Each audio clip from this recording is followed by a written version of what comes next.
মুখ্যমন্ত্রী বলেছেন বিজেপিকে বলবো এসআইআর সর্বনাশ, এসআইআর সবচেয়ে বড় স্ক্যাম। 2024 তালিকা থেকেই আপনারা ভোটে জিতে এসেছে, এবার এসআইআর কেন করতে হলো?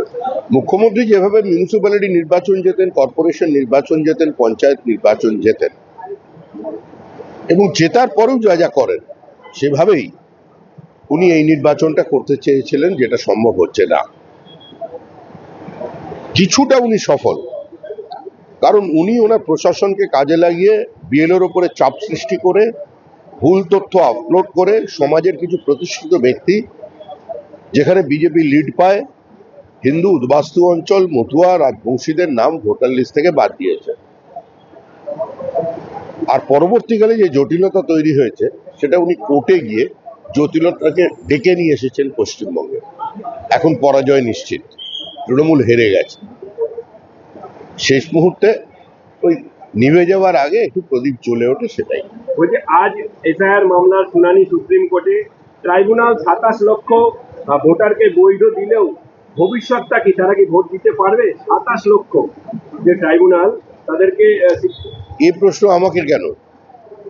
এটা কিন্তু সুপ্রিম কোর্টকে করতে হবে, নির্বাচন কমিশনের উত্তর দেবে।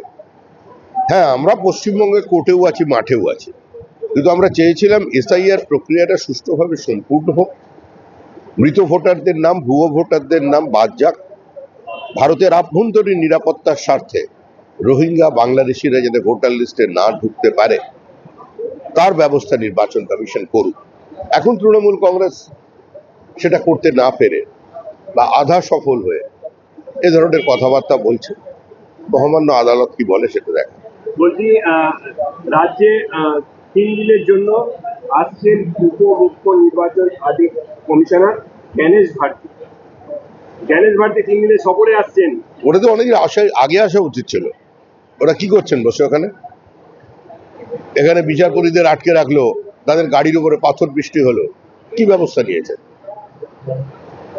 নির্বাচন কমিশন তো নিজের প্রতিনিধিদের নিয়ে রাজ্যে বহু ক্ষেত্রে নিরাপত্তা দিতে পারেনি।